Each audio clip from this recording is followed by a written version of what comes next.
भाईजान मेहरबानी करें, तारे ना काटें, इतनी गर्मी है, मेरे छोटे छोटे बच्चे, हम गुजारा कैसे करेंगे?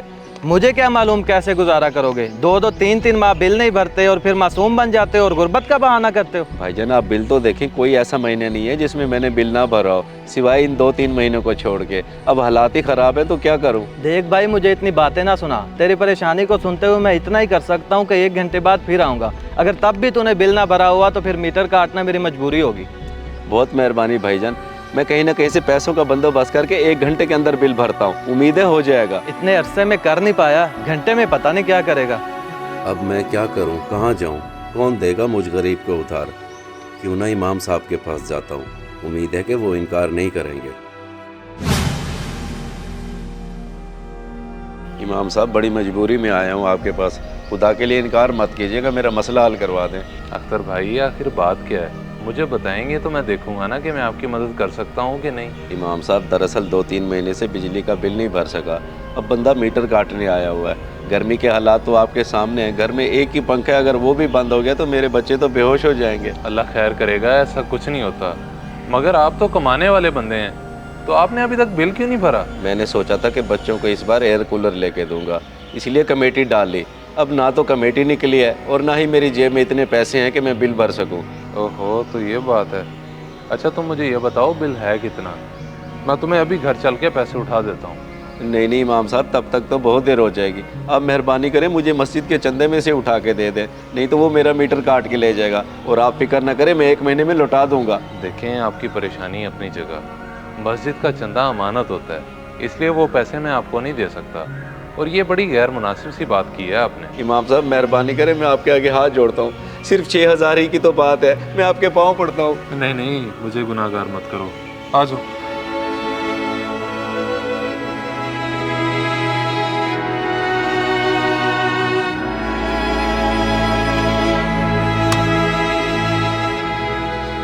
ये लें 6000 रुपये, बस जल्द लौटा देना। ठीक है इमाम साहब, आपकी बड़ी मेहरबानी जो आपने मेरा एहसास किया। कोई बात नहीं।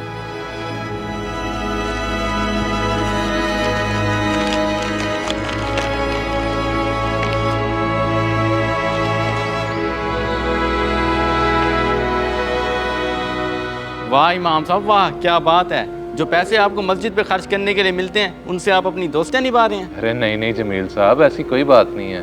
वो बेचारा मजबूर था, इसलिए मैंने उसे उधार दे के उसकी मदद की है। बेशक मदद की है या उधार दी है तो अपनी जेब से देते ना। अब तो पूरे मोहल्ले को जाके बताता हूँ मैं। मेरे मालिक, तू तो जानता है कि मैंने एक मजबूर इंसान की मदद की है। बेशक तू गफूरुर रहीम है, मेरी मदद फरमा।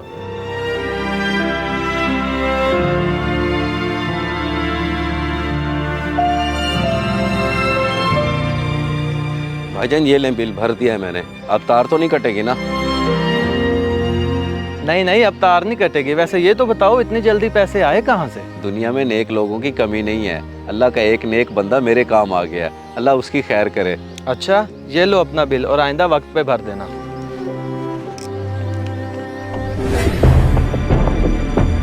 फखर साहब, क्या आप मोहल्ले के बड़े बने बैठे हो? आपको पता भी है इमाम साहब मस्जिद के चंदे को अपने दोस्तों में बांट रहे हैं और हमें खबर तक नहीं है। आज तो मैंने उन्हें अपनी आंखों से देख लिया है। क्या बात कर रहे हो जमील, ऐसा कैसे हो सकता है? इमाम साहब तो बड़े ईमानदार आदमी हैं, वो ऐसा कैसे कर सकते हैं? अगर मेरी बात का यकीन नहीं है तो अभी जाके इमाम साहब से पूछ लें कि उन्होंने अख्तर को 6000 दिए हैं या नहीं। चलो पूछ लेते हैं, मगर इस वक्त वो मस्जिद में नहीं होंगे, बल्कि ऐसा करते हैं कि असर की नमाज के वक्त बात कर लेंगे। ये ठीक है, नमाज के वक्त और लोग भी होंगे तो सबके सामने हकीकत आ जाएगी कि उनका दिया हुआ चंदा कहाँ जाता है।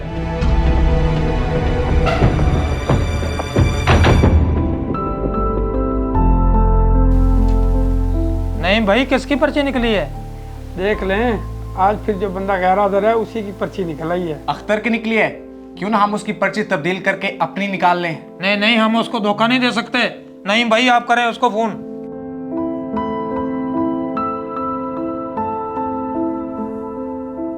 बस भाईजान क्या बताऊं, हालात बड़े माड़े चल रहे हैं मेरे। 1 मिनट, मेरा फ़ोन आ गया। हेलो। हाँ भी अख्तर, तू आज आया नहीं?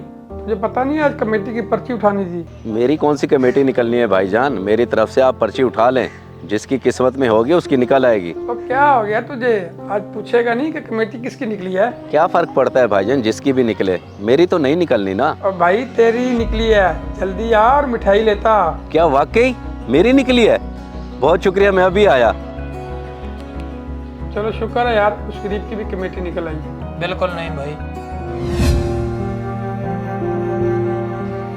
क्यों इमाम साहब, हमें पता चला है कि आप मस्जिद का चंदा गलत इस्तेमाल कर रहे हैं, अपनी दोस्तियां निभा रहे हैं। नहीं जनाब, ये हकीकत नहीं है, बल्कि बात आपको गलत अंदाज में बताई गई है। बस आप ये बताएं कि आपने अख्तर को 6000 दिए हैं या नहीं? जी मैंने उसको 6000 दिए तो हैं, मगर अगर मगर करके बात घुमाने की कोशिश मत करें। देखें फ़खर साहब, मेरी बात सच साबित हुई ना। तुम 1 मिनट खामोश रहो। वैसे इमाम साहब, मैं तो आपको सादिक और अमीन समझता था, पर आपने तो अमानत में ही खयानत कर दी, वो भी अल्लाह के घर की। बड़ा अफसोस हुआ। देखें, मैंने कोई गुनाह तो नहीं किया, मैंने तो सिर्फ एक मजबूर इंसान की मदद की है, वो भी उधार की शक्ल में। और अगर उसने वापस ना किए तो फिर? तो मैं अपनी जेब से भर दूंगा। बल्कि ये देखें, मैं घर से पैसे लाया हूँ चंदे में शामिल करने के लिए। इमाम साहब खैर तो है, सब क्यों इकट्ठे हुए हैं? कोई मसला हो गया है क्या? नहीं कोई मसला नहीं है, बस कुछ मशवरा कर रहे हैं इसलिए सब इकट्ठे हुए हैं। अच्छा इमाम साहब, आपकी बहुत मेहरबानी जो आपने मुझ गरीब की मदद की, और देखिए आपकी दुआ से आज मेरी कमेटी भी निकल आई। ये ले पैसे जो मैंने आपसे उधार लिए थे। शुक्रिया अदा करना है तो अल्लाह का करो, क्योंकि वो सबको नवाजने वाला है और इज़्ज़त भी वही रखता है। बेशक इमाम साहब, या अल्लाह तेरा लाख लाख शुक्र है। देखा है आपने उसकी खुशी को, जिसे आप धोखेबाज समझ रहे थे वो अपना उधार वापस कर गया है। अभी भी आप लोगों ने कुछ कहना है तो कह सकते हैं। नहीं, अब तो कुछ कहने को बचा ही नहीं। मेरे ख्याल से इमाम साहब ने एक मजबूर की मदद करके बिल्कुल ठीक किया है। अल्लाह आपको इसका अजर दे। आ जाओ आप चलें।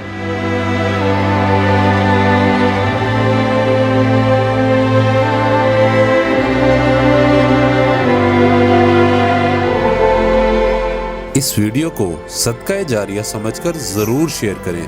हो सकता है आपका एक शेयर किसी की जिंदगी बदल दे।